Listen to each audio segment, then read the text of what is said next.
வணக்கம் நண்பர்களே, நான் அறிவொளி முருகன் பேசுகிறேன்.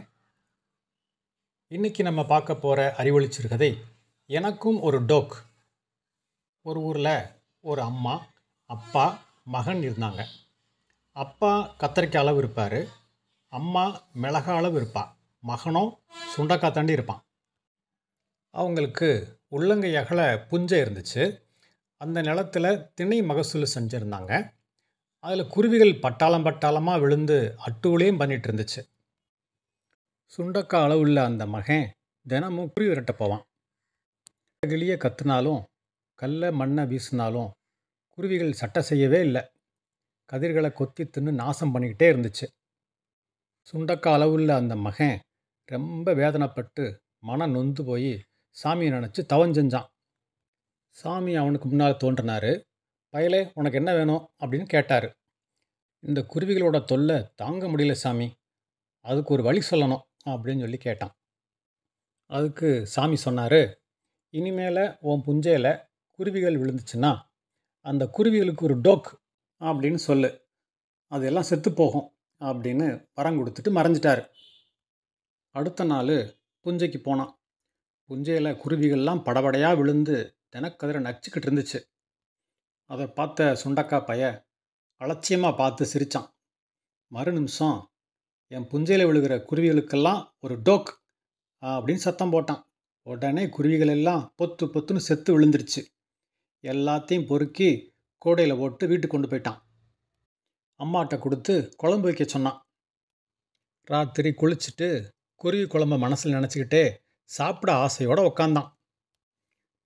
மிளகாய் தண்டி இருக்கிற அவங்க அம்மா அவனுக்கு ஒரு பேருக்க சோத்தை போட்டு ஒரு பொட்டு குழம்பு ஊற்றுனான்.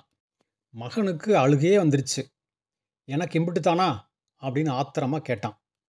அம்பிட்டு தான், குழம்பு ருசியாக இருந்துச்சு, நானும் உங்கள் அப்பனும் எல்லாத்தையும் தின்னுட்டோம் அப்படின்னு சொன்னா அவங்க அம்மா. சுண்டக்காய் பயலுக்கு ரொம்ப கோபம் வந்துருச்சு. எனக்கு இல்லாமல் தின்ன அப்பனுக்கும் ஆத்தாளுக்கும் ஒரு டோக் அப்படின்னு கத்துனான். அவ்வளவுதான், கத்தரிக்காய் தண்டி அப்பனும் மிளகாய் தண்டி அம்மாவும் செத்து விழுந்துட்டாங்க. மகனுக்கு பசி தாங்க முடியலை. எங்கேயாவது சாப்பாடு கிடைக்குமான்னு அலைஞ்சான். கடைசியில் ஒரு கல்யாண வீடு கிடச்சிச்சு.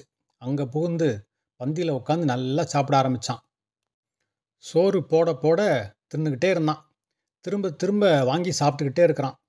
பொங்கின சாதத்தில் பாதி காலியாயிருச்சு. போதும்னு சொல்லவே இல்லை அவன். இதை பார்த்த கல்யாண வீட்டுக்காரங்க கதிகலங்கி போயிட்டாங்க. அவனை இழுத்துட்டு போய் வெளியே தள்ளிட்டாங்க. அவனுக்கு பயங்கர கோபம் வந்துருச்சு. உடனே இந்த கல்யாண வீட்டுக்காரங்களுக்கு ஒரு டோக் அப்படின்னு சொன்னான். அடுத்த நிமிஷமே கல்யாண வீட்டுக்காரங்க எல்லாரும் செத்து விழுந்துட்டாங்க. தெருவில் கல்யாண பொண்ணு மாப்பிள்ளையும் குதிரை வண்டியில் வந்துக்கிட்டு இருந்தாங்க. அதை பார்த்த சுண்டக்காய் பயலுக்கு எரிச்ச வந்துருச்சு. இந்த பொண்ணுக்கும் மாப்பிள்ளைக்கும் ஒரு டோக் அப்படின்னு சொன்னான். அவ்வளவுதான், அவங்களும் செத்து விழுந்துட்டாங்க. இதையெல்லாம் பார்த்துக்கிட்டு இருந்த ஊர்க்காரங்களுக்கு ரொம்ப கோபம் வந்துருச்சு. கையில் கிடச்ச கம்பு கத்தி எடுத்துகிட்டு ஓடி வந்தாங்க. அவன் கொஞ்சம் கூட பயப்படவே இல்லை. உங்கள் எல்லாருக்கும் ஒரு டோக் அப்படின்னு சொன்னான். எல்லாரும் செத்து விழுந்துட்டாங்க. பழையபடியும் அவனுக்கு பசி எடுத்துருச்சு. அந்த கல்யாண வீட்டுக்கு போய் வயிறு முட்டை இருக்கிறத சாப்பிட்டு காலி பண்ணான். வயிறு கனமாயிருச்சு. திணறிக்கிட்டே காட்டு வழியாக நடந்தான். அந்த கரிச காட்டில் ஒரு இடத்துல வெடிப்போடி கிடந்துச்சு. அதுக்குள்ளே விழுந்து மாட்டிக்கிட்டான். சுல்லுன்னு வயிறு ஏறிக்கிட்டே இருந்துச்சு. யாரும் அந்த வழியில் காணோம் இவனை தூக்கி விடுறதுக்கு. ரொம்ப நேரம் கழித்து ஒரு ஏர்க்காரன் மாட்டை பற்றிக்கிட்டு அந்த வழியாக போனான். அந்த வெடிப்பில் மாட்டிக்கிட்டு இருந்த சுண்டக்கா ஏரோட்டியை சத்தம் போட்டு கூப்பிட்டான். ஆனால் அவன் கண்டுக்காமல் போய்கிட்டே இருந்தான். அவனோட அலட்சியத்தை பார்த்த உடனே சுண்டக்காய்க்கு ரொம்ப கோபம் வந்துருச்சு. அந்த குருவிகள் போனது போல், எங்கள் அப்பனும் ஆத்தாலும் போனது போல், கல்யாண வீட்டுக்காரன் போனது போல், பொண்ணு மாப்பிள்ளை போனது போல் உனக்கும் ஒரு டோக் அப்படின்னு சொன்னான்.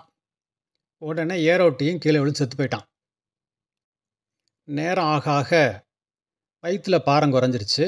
அவனுக்கு ஒரு தெம்பு கிடச்சிருச்சு. தக்கி முக்கி எந்திரிச்சிட்டான்.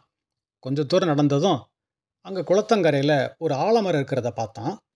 அந்த ஆலமரத்தடியில் போய் உட்காந்து யோசிச்சுக்கிட்டு இருந்தான். அடேங்கப்பா, எத்தனை பேரை கொன்னுட்டேன், எனக்கு எதிரியே இல்லை அப்படின்னு பெருமையாக யோசிச்சுக்கிட்டு இருந்தான்.